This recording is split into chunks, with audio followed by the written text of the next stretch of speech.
દહેગામના પશુપાલકો છેલ્લા કેટલાય સમયથી એમની માંગણીઓને લઈ અને વિરોધ કરી રહ્યા છે અને વિરોધ એવો કરવામાં આવ્યો હતો કે આ પશુપાલકો ગાંધીનગર સુધી વિરોધ કરવા જવાના હતા, પરંતુ એમને રસ્તામાં પોલીસ દ્વારા અટકાવવામાં આવ્યા હતા।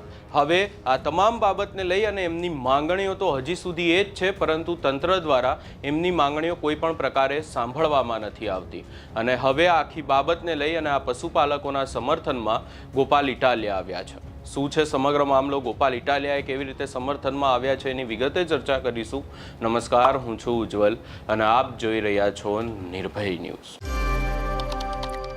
દહેગામના પશુપાલકોની સમસ્યા છેલ્લા કેટલાય સમયથી છે અને આ પશુપાલકોને મોટા પાયે આ બાબતને લઈ અને નુકસાન પણ જઈ રહ્યું છે, પરંતુ એક વાત એ પણ છે કે એમનું તંત્ર દ્વારા, સરકાર દ્વારા સાંભળવામાં નથી આવતું અને આ જ આખી બાબતને લઈ અને હવે ગોપાલ ઇટાલિયા દ્વારા એક પત્ર લખવામાં આવ્યો છે અને ગોપાલ ઇટાલિયાએ પત્ર લખ્યો છે કૃષિ મંત્રી જીતુ વાઘાણીને। અહીંયા વિષય છે કે ગાંધીનગર જિલ્લાના દહેગામ તાલુકાના પશુપાલકોને ગાંધીનગર દૂધ ઉત્પાદન સંઘ મધુર ડેરીમાં સામેલ કરવા બાબત।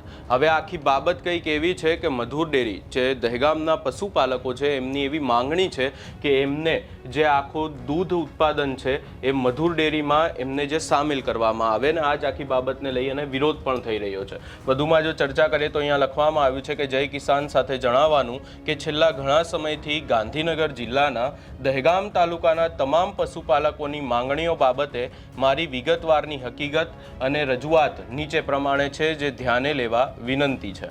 દહેગામ તાલુકામાં અંદાજિત 15,000 કરતાં વધારે પશુપાલકો પશુપાલનનો વ્યવસાય કરે છે અને રોજનું 60,000 લીટર કરતાં વધુ દૂધનું ઉત્પાદન કરી પોતાનું ગુજરાન ચલાવે છે। દહેગામ તાલુકો સરકારી ચોપડે ગાંધીનગર જિલ્લામાં સમાવિષ્ટ હોવા છતાં પણ દહેગામના પશુપાલકોને ફરજિયાતપણે અમદાવાદ દૂધ ઉત્પાદન સંઘમાં જ દૂધ ભરવાની નિયમોથી ફરજ પાડવામાં આવે છે અને આ બાબતનો પશુપાલકો સખત વિરોધ કરી રહ્યા છે। પશુપાલકોએ જણાવ્યા પ્રમાણે દહેગામ તાલુકાના પશુપાલકોને અમદાવાદ દૂધ ઉત્પાદન સંઘ સાથે જોડાવાથી થતા આર્થિક નુકસાનની માહિતી નીચે પ્રમાણે છે। અહીંયા આખી બાબત લખવામાં આવી છે। ગાંધીનગર જિલ્લા દૂધ ઉત્પાદન સંઘ અને અમદાવાદ જિલ્લા દૂધ ઉત્પાદન સંઘને અહીંયા આખી બાબતને લઈ અને એક વાત લખવામાં આવી છે કે કિલોગ્રામ ફેટમાં ભાવ 100 રૂપિયાથી વધારે ચૂકવવામાં આવે છે, જે અમૂલની હરોળમાં છે, અને કિલોગ્રામ ફેટનો ભાવ 100 રૂપિયાથી ઓછો ચૂકવવામાં આવે છે, જે સૌથી ઓછો છે। અહીંયા વાત એટલી છે કે ગાંધીનગરનો જે જિલ્લા દૂધ ઉત્પાદન સંઘ છે એમાં 100 રૂપિયાથી વધારે ચૂકવવામાં આવે છે અને અહીંયા 100 રૂપિયાથી ઓછા ચૂકવવામાં આવે છે। દૂધના બિલમાં કોઈ કપાત નથી, નાની બચતના નામે 1% કપાત કરવામાં આવે છે। પશુપાલક સભાસદને પશુ વીમાની જોગવાઈ છે, અહીંયા કોઈ જોગવાઈ નથી। વર્ષના અંતે 15%થી વધુ ભાવ ફેર અથવા બોનસ ચૂકવવામાં આવે છે।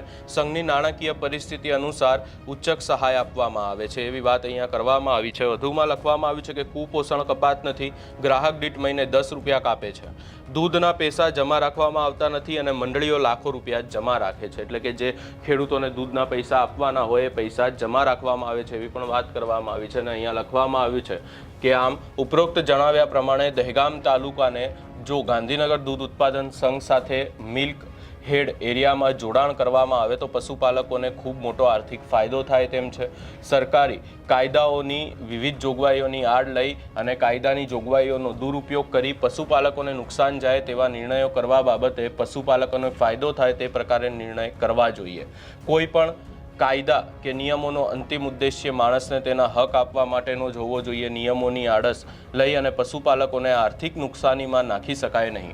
આમ ઉપરોક્ત વિગતે દહેગામ તાલુકાના પશુપાલકોને અમદાવાદ જિલ્લા દૂધ ઉત્પાદન સંઘ સાથે જોડાઈને દૂધ વેચવામાંથી મોટું નુકસાન થઈ રહેલ છે એવું પશુપાલકોનું સ્પષ્ટપણે માનવું છે।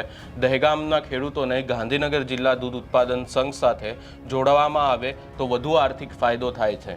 આ આખી બાબતને લઈ અને હવે અહીંયા ગોપાલ ઇટાલિયા દ્વારા પત્ર લખવામાં આવ્યો છે અને આ પશુપાલકોના સમર્થનમાં પણ ગોપાલ ઇટાલિયા આવ્યા છે, પરંતુ એનાથી પણ વિશેષ અહીંયા જે ગોપાલ ઇટાલિયા દ્વારા વાત કરવામાં આવી કે આ પશુપાલકોને કેવી રીતે મોટા પાયે નુકસાન જઈ રહ્યું છે અને પશુપાલકો પણ આ જ બાબતને લઈ અને રજૂઆત કરી રહ્યા છે।